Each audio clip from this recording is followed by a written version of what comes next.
के इस सदन परिसर में प्रेस वार्ता में सभी गौरवों का मैं हार्दिक अभिनंदन करता हूँ और ढेर सारी शुभकामनाएं। आज मंत्री बनने के बाद मेरा सर हल्का सा समस्तीपुर जिला में प्रेस कॉन्फ्रेंस है और यह बहुत ही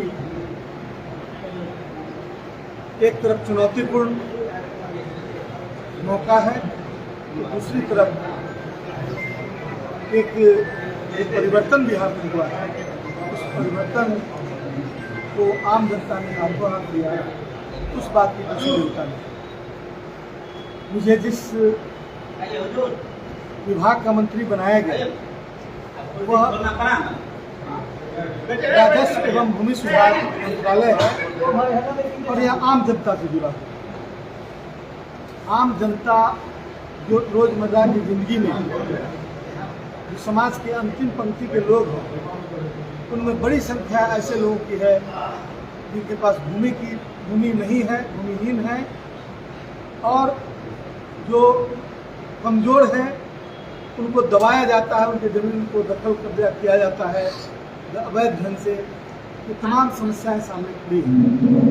मेरा प्रयास होगा कि मैं सबसे पहले जननायक के विचारों पर, जननायक इस धरती पर ही नहीं पूरे बिहार में जननायक के विचारों को लेकर समाज के अंतिम पंक्ति के लोगों को सबसे पहले इस मामले में न्याय मिलेगा और इस न्याय की अपेक्षा आलोक मेहता और तेजस्वी प्रसाद यादव, माननीय नीतीश कुमार और लालू प्रसाद जी की इस सरकार से जरूर की जा सकती है।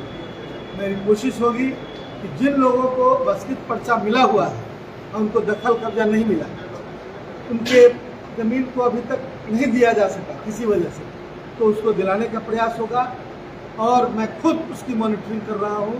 पूरे बिहार में अभी तक जितना बस्कित पर्चा तैयार है उसको मैं खुद वितरित करूँगा और आने वाले दिनों में मैंने 3 महीने के अंदर विभाग को निर्देश दिया कि बिहार के अंदर जितने भी भूमिहीन हैं उनकी सूची तैयार की जाए और धीरे धीरे मैं उन तमाम लोगों को न्याय दिलाने का प्रयास करूँगा। इसी तरह जो बिहार में बहुत इंक्रोचमेंट का मामला है,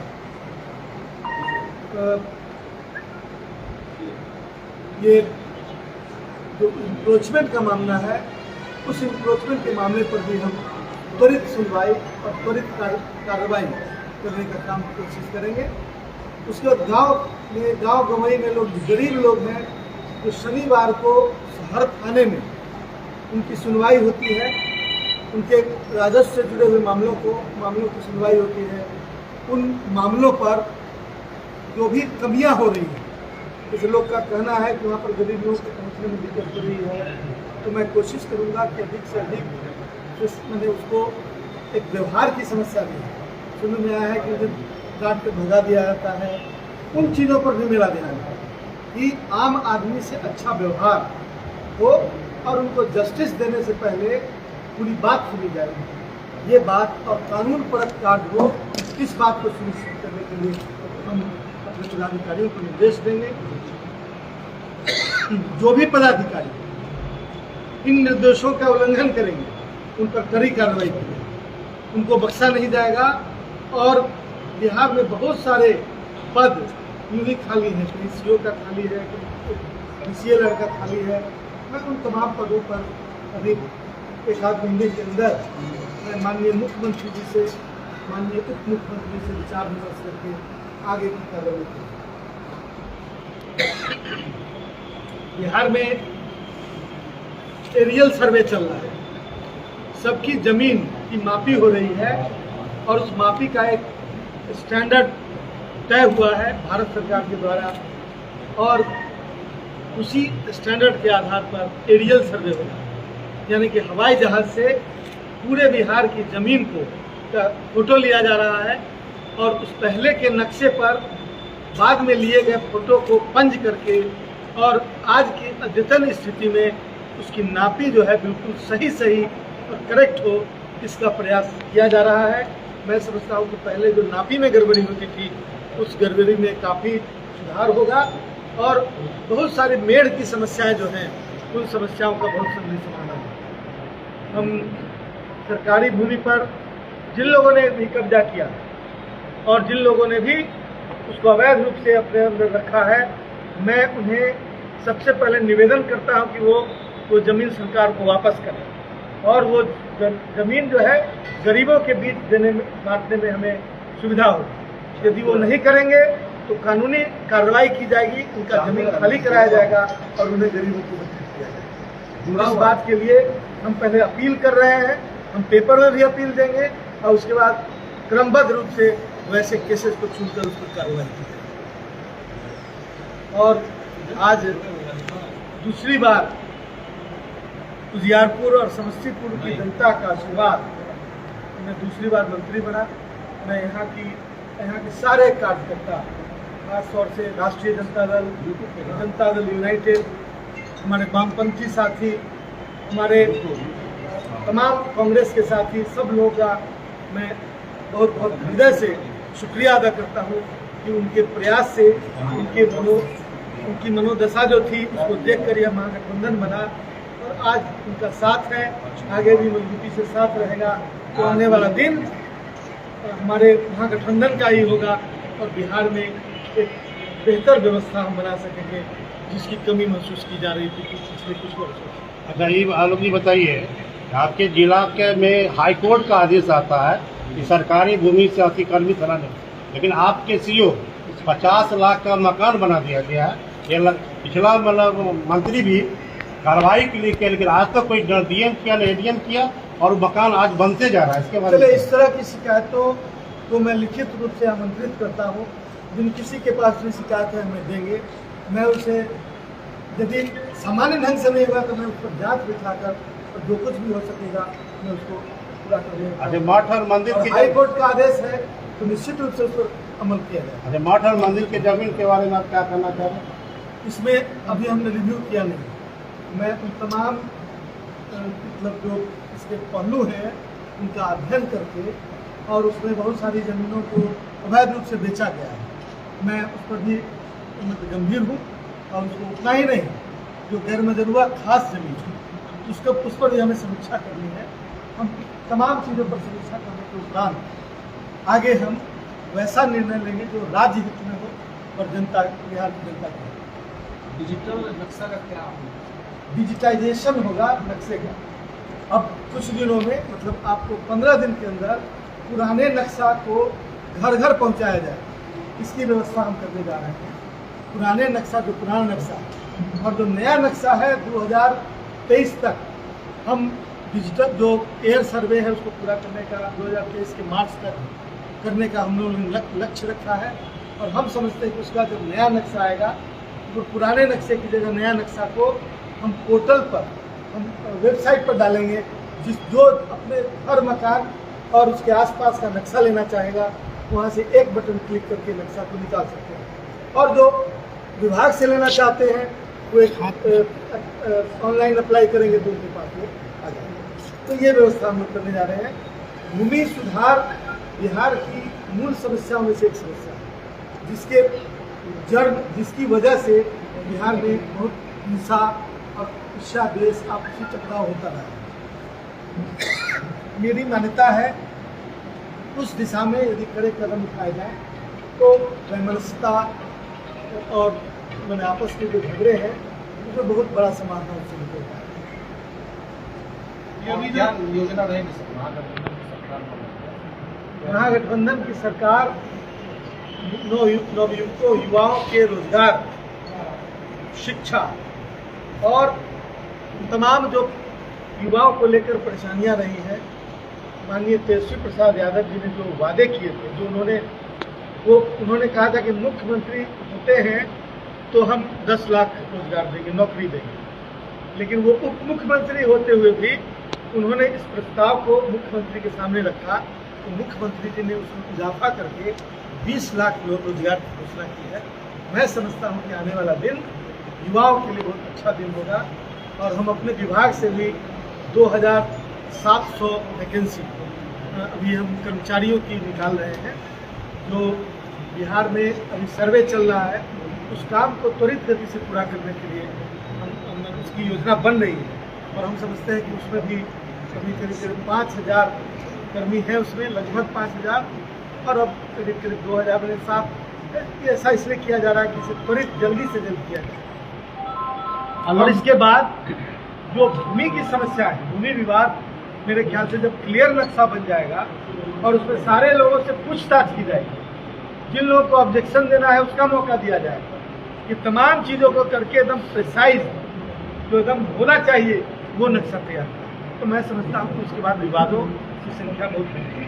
आलोक जी, अभी तो आप अपने विभाग का रिव्यू पूरी तरह नहीं कर पाए होंगे, नहीं, हमने आंशिक रूप से किया, लेकिन ग्राउंड स्तर पर ये है, आपकी पूर्ववर्ती सरकार ने भी इस बात की घोषणा की थी कि करप्शन के मामले में हम 0 टॉलरेंस का मामला करेंगे। आम लोगों की जो दिक्कत है कि अपना दाखिल खारिज या जमीन संबंधी जो भी काम कराने कर्मचारी के पास जाते हैं तो बिना पैसे का काम नहीं होता है। आप भी जानते होंगे, निश्चित काल में ये सब आपको गया हो, हमें पूरी शिकायत नहीं है ना। और ये लिंक जो है सो नीचे से ऊपर तक आपका लगा हुआ है। इस लिंक को जब तक ध्वस्त आप नहीं करेंगे, तोड़ेंगे नहीं, तब तक आम जनता रिलीफ में नहीं आ पाएगी। देखिए, ऐसा है डिजिटाइजेशन का प्रयास किया। हम ये जहाँ जहाँ मैनुअल काम हो रहा है वहीं पर ये सब चीज़ ज़्यादा होती है। और दूसरा है कि आदमी मानवीय व्यवहार को बदलने के लिए उन पर कार्रवाई की जा सकती है यदि कोई तो हमारे पास यदि कोई ऐसी शिकायत आएगी तो मैं आपको कह सकता हूँ कि इस तरह का प्रूफ के साथ, आजकल सब कुछ उपलब्ध है, प्रूफ के साथ कोई शिकायत आएगी तो निश्चित रूप से आलोक मेहता से आप एक्सपेक्ट कर सकते हैं कि उस पर कड़ी कार्रवाई। और जब कार्रवाई होगी तो उसको देख कर दूसरे जो कर्मचारी हैं वो भी समझेंगे। मैं सरपट ये नहीं कह सकता किसी के बारे में कि सब भ्रष्ट है, लेकिन जो भ्रष्ट हैं यदि उनके साक्ष्य मिल गए और उन पर कार्रवाई होगी तो मेरी मान्यता है कि दूसरे लोग सामने आएंगे। वैसे दूसरा एक पहलू यह भी है कि हम बहुत तेजी से दाखिल खारिज को भी के ऑटोमेशन, यानी कि आप अपने कंप्यूटर पर बैठ के दाखिल खारिज करा लें, उसकी व्यवस्था भी भविष्य में हम करेंगे। इसके लिए हम प्रयास कर रहे हैं। हमने आदेश दिया है कि अलग से सॉफ्टवेयर तैयार किया जाए। अभी NIC का सॉफ्टवेयर है, उसमें बहुत सारी परेशानियाँ हैं। हमने कहा कि अलग से सॉफ्टवेयर तैयार किया जाए और सॉफ्टवेयर तुरंत तैयार होगा नहीं, उसमें कम से कम 1 वर्ष लगेगा। तो मैं उसकी भी तैयारी कर रहा हूँ। मैंने आदेश दिया है कि आने वाले दिनों में भविष्य में जो दाखिल खारिज हो वो आपने कोई भी व्यक्ति अपने टेबल पर बैठ के या अपने सुविधा सेंटर में जाकर और अपने कंप्यूटर के सामने बैठ के खुद दाखिल खारिज करें। इसकी व्यवस्था भविष्य में। अभी प्रशांत किशोर जी बोल रहे हैं कि 10 लाख भी अगर नौकरी दे देंगे तो हम उनका हो जाएंगे। इसके बारे में कौन बोल रहे हैं? प्रशांत किशोर ने रोजगार को लेकर के सवाल हो जाएंगे, मतलब उनको वो 10 लाख का बहाली कर देंगे, आपका झंडा लेके मेरा चलेंगे। कहना है कि जो नीतीश जी गांधी मैदान में घोषणा की है कि हम 10 लाख का रोजगार देंगे, अगर 1 वर्ष में भी वो अगर 10 लाख रोजगार दे देते हैं तो मेरा जो पूरा स्वराज मिशन जो चल रहा है वो नीतीश जी के साथ रहेगा और नीतीश जी के लिए हम काम करेंगे। काम करें तो पहले भी काम किए हैं और वो बार बार के उसमें कोई नई बात क्या है। तो अच्छी बात है कि उन्होंने एक टास्क दे दिया है, जबकि हमने खुद घोषणा की है। लेकिन आपके एक मंत्री जो BA बाबू है, उन्होंने कहा कि सरकारी नौकरी ही रोजगार नहीं होता है, और भी रोजगार के साधन। ये जो नया कौन रहा है इस सवाल को, कोई पूछ रहा है? नहीं, पत्रकारों रोजगार प्रशांत किशोर ने रोजगार को लेकर के कहा वो चैलेंज अगर 1 से 2 साल के अंदर अगर 20 लाख में से 5 लाख भी दे देंगे तो हम उनके पीछे स्वराज आंदोलन लेके खड़ा होंगे। इससे हमारी कोई चुनौती का रिश्ता थोड़े है। वो तो हमारे साथ काम भी किए हैं, वो एक्सेप्ट कर रहे ठीक हैं। है, उनका अपना परसेप्शन है। हम क्या करेंगे ये जनता भी रिस्पॉन्ड करेगी ना। यदि गांधी मैदान के से मुख्यमंत्री की घोषणा हो रही है तो जरूर सोच समझ कर हो रही है। हमें पूरी उम्मीद है कि आने वाले दिनों में इस टास्क को उनका कहना है कि जो बजट यहाँ पर अगर 10 लाख लोगों को रोजगार दिया जाएगा तो 50,000 50,000 संभव है। बहुत सारे असंभव कार्यों को पिछले दिनों में किया गया। इसलिए ये पहले सवाल उठाने के बजाय हम यदि नहीं घोषणा करते तब आप हमसे पूछ सकते थे कि आप क्यों घोषणा नहीं करते। जब हमने घोषणा कर दिया तो फिर आप आगे आगे देखिए होता है क्या। मैं पूरा उम्मीद है बिहार के नौजवानों को ये मौका मिलेगा। जब भाजपा बोलती है कि जंगल राज रिटर्न आ गया, इसके बारे में आप क्या करें? भाजपा के पास बोलने के लिए और कुछ है नहीं। भाजपा ने पूरे देश में जो दहशत फैला रखा था, उस दहशत की समाप्ति की घोषणा बिहार से हो गई और बिहार में जो परिवर्तन हुआ उसकी धमक पूरे बिहार देश के विभिन्न राज्यों में जहां भाजपा सत्ता में है उनके विपक्षी नेताओं में, विपक्षी पार्टियों में वो मनोबल बढ़ गया है और मैं समझता हूँ उसी से भाजपा घबराई हुई है। इसलिए उसके अलावे उनके पास कोई हथियार नहीं। महागठबंधन कानून मंत्री को लेकर के जो है विपक्ष जो काफी हमलावर हो गया है, कानून मंत्री को लेकर के जो है काफी विपक्ष हमलावर है। हमलावर तो मतलब सत्ता में रह के भी हमलावर रहते थे, तो कौन बड़ी बात है। तो हमलावर हमेशा है, इसलिए जनता ने उन्हें स्वीकार किया। धन्यवाद। सर नियोजित शिक्षकों के बीच क्या वहाँ सोच रही है सर महागठबंधन सरकार? शिक्षकों के बारे में हमें जानकारी नहीं है।